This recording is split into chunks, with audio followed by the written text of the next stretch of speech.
Hi everyone, Rich Crescenti here with another in our series of videos making music with Melodyne, and today is part one of our series on better bass. Now that means improving the tone, the consistency in both level and timing. That means even making some adjustments that are based around the context of the genre and the song. Now, part one is going to rely heavily on Melodyne assistant techniques and higher, with one technique at the end utilizing Melodyne Studio. Part two will be an advanced processing video that uses Melodyne Studio more heavily. Since we're working on bass today, I'd recommend listening on good quality speakers or headphones. All right, so let's jump in and take a look. This is a song called Only the Good Ones by Melodyne out of Eugene, Oregon. Let's give it a listen.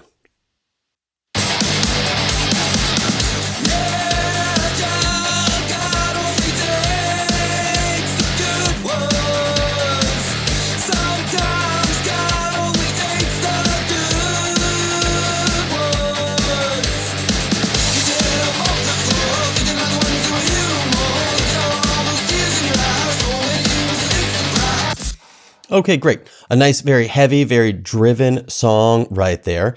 Let's solo up the bass real quick and give this a listen. I want to point out I do have a muted bass DI that's unprocessed right here. This will be for comparison point later on. Here's just the bass.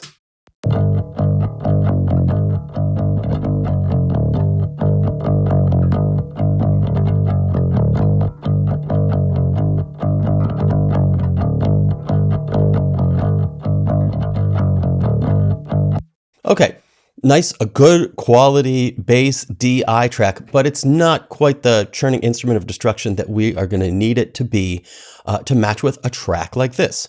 So I'm going to unsolo this bass track right here, and let's put Melodyne on the bass. Because this is a melodic algorithm, it will default to melodic right here. But one thing I would like to point out quickly is that I've already got Melodyne on guitars right here, right? And I'm not tuning these guitars. But what I did was I found a fairly clean, fairly consistent guitar track that shows the chords in the song. And the reason I wanted to do this was to determine the key and the chords of the song, but also, and this is a big one that I think might even be more important, the master tuning. Oftentimes when you're working with piano or guitar, it won't be exactly 440. And if we click right here on this little tuning fork, we'll see that what was detected was actually 441.7, right? So I'm going to go with that detected tuning right there. Bass takes very, very well to tuning, and in this case, much better than high gain guitars. So I'm going to tune the bass to match the guitars, not the tuning of 440 that is the standard, but what the guitars are actually at. All right, so let's look at our bass over here. I'm going to come over here since we added a new track and do copy song tempo to file. I want to make sure that this tempo matches this file exactly. And let's come over here to the beginning of this track. And here we see our bass right here. Now, we listened to this a minute ago. Let's give it a listen again just to show you something.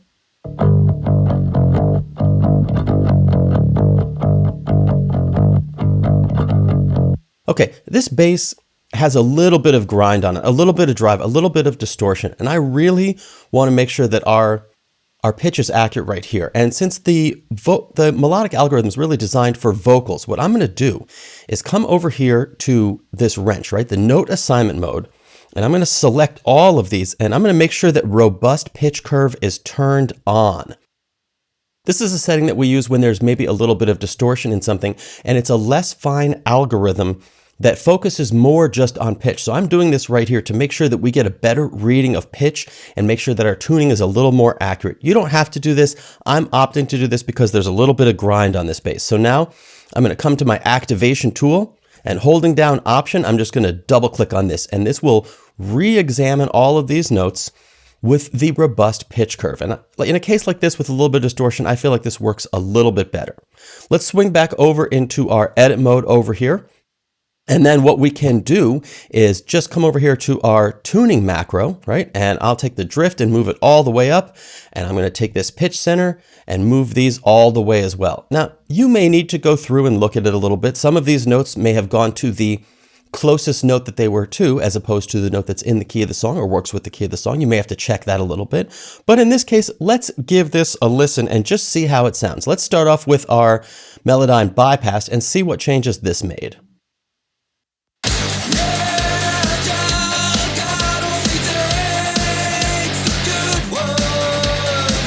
So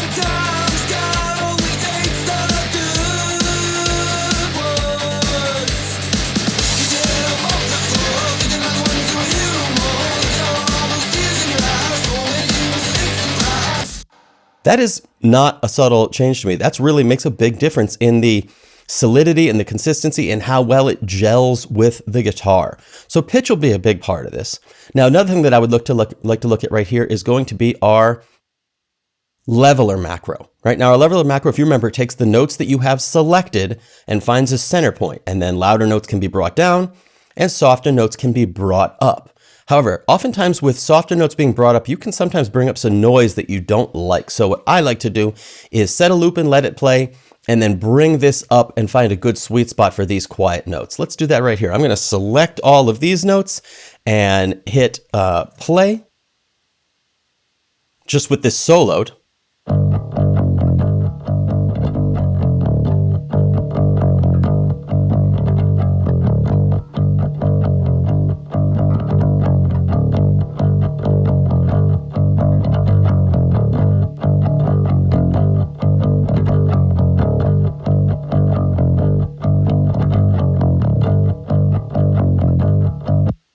I like that a lot. Let's do a quick A-B comparison just with the bass soloed right here. Here's it off.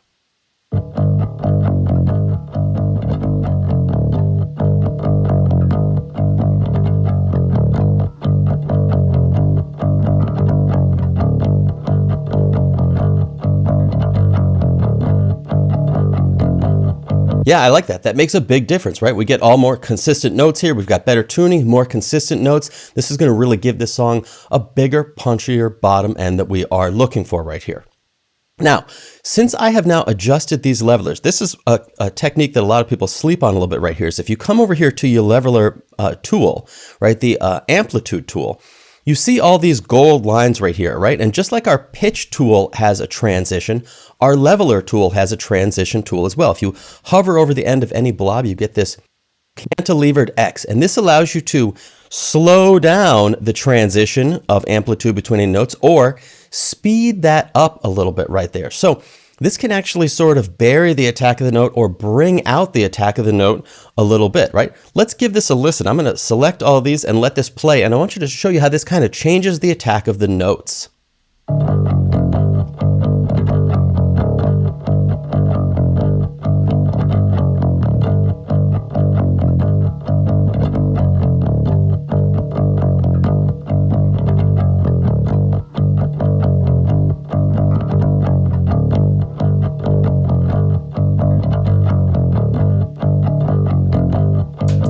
I like that with the faster transition right there, right? I feel like it brings out the dig in of that pick a little bit more by having a fast transition. Okay, now another tool that I really like to use right here, right, is our attack speed tool. And what this does is this changes the speed at which the note hits its maximum amplitude at the beginning. This is another great way to bring out attack a little bit or bury it a little bit right here. Now, in this case, the bass and the guitars are playing something pretty similar right here. So I'm going to solo up the two of those and show you how this will bring out the attack of the bass a little bit. Let's solo the guitars and the bass, and let's listen to this while I increase the attack.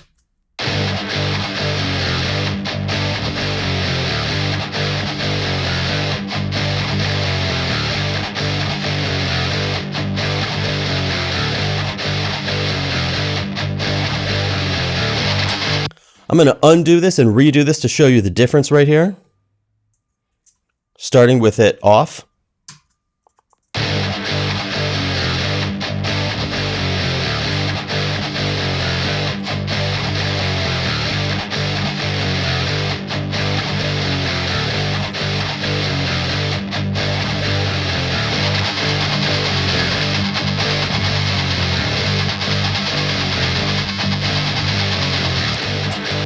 That's a little more of a subtle difference, but I do feel like it brings out the pick attack nicely right there.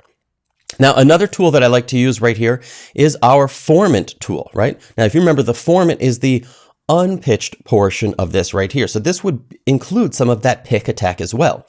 By altering the pitch of that Formant, I can get it to sit in a different place in the mix. And this can be pretty useful if I've got lots of guitars here that are heavy and this bass that's kind of heavy too.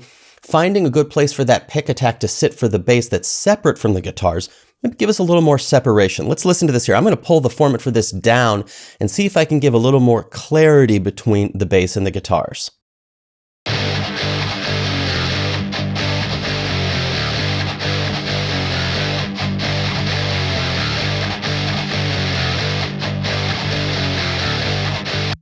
Same thing, I'm going to undo it and redo it so we can hear the difference. Starting with it off.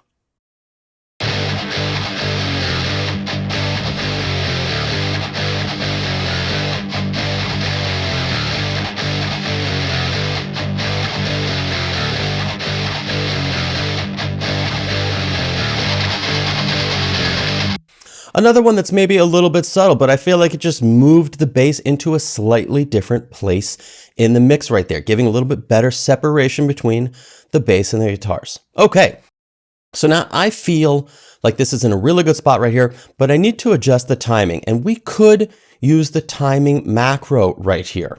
However, I feel like the universal algorithm, which is specifically designed for this kind of work, for time stretching, works better in a situation like this. So I'm going to do something a little different. Instead of doing all of my editing at once, I'm going to rely on some different algorithms to get the performance that I'm looking for from Melodyne and get a better performance this way.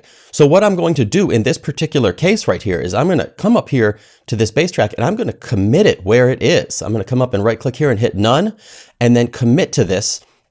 And then I'm going to immediately put Melodyne on this bass track again using the universal algorithm. Now, the universal algorithm, as I mentioned before, is the best overall for any kind of time stretching that you need to do. So I'll just right click and come over here to Melodyne and immediately come up to this algorithm menu and choose universal, right? I don't want melodic. It would still by default choose the melodic algorithm because bass is monophonic generally, but I'm looking for timing here, right? And I'm just going to come up here again and make sure to copy the song tempo to file. We want everything to line up. Now, there's a great benefit of working this way. As I showed earlier, I put in electric guitar already, but I've also already put in our kick drum. Now, since the rhythmic algorithm doesn't rely on specific pitch, you just get your instrument at this 0 point right here. The universal algorithm works the same way. So now I've got these overlapping right here. That's not a big deal. You can come over here to the lower right-hand corner and hit this little button, which is spread unison tracks.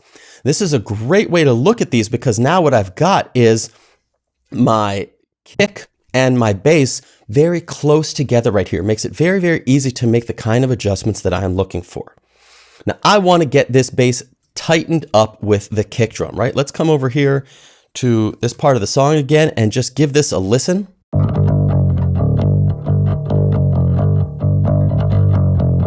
Let me unsolo the guitar and bass right here. Let's check this out. Let's just listen to the bass and the kick.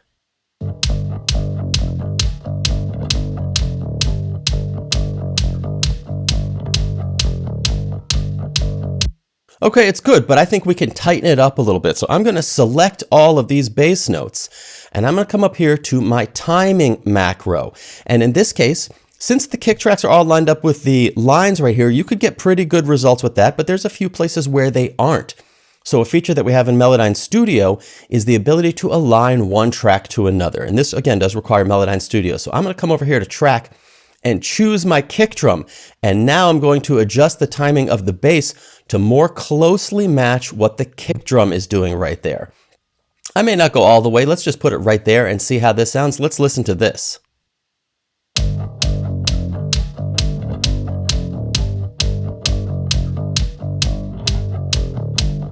That's much better right out of the gate right there. Let's bypass this and turn it on and off and give it a listen just to kind of show you where we start right here. Okay.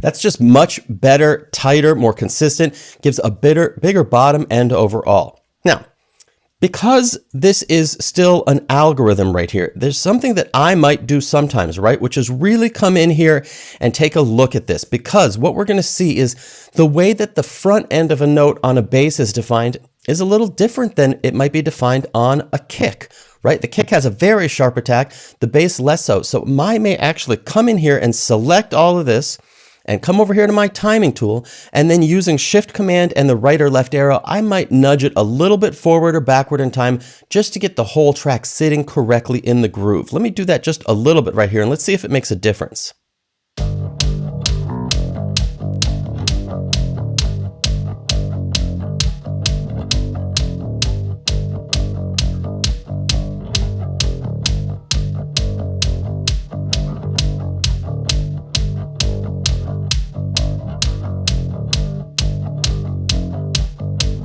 I like that. That feels very consistent and solid to me right there. All right, so let's start off listening with the original bass right here, right? You can see our original bass unprocessed.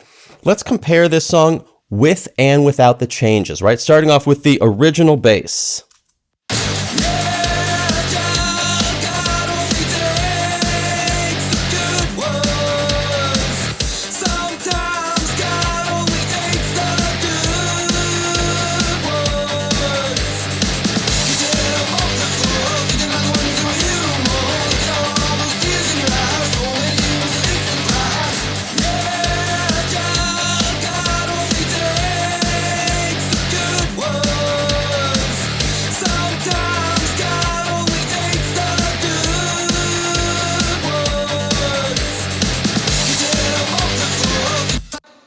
Again, not a subtle difference, right? We went from a bass that was decent to a bass that feels massive. So be sure to like, subscribe, and leave a comment. Hope you've enjoyed this today. Thanks.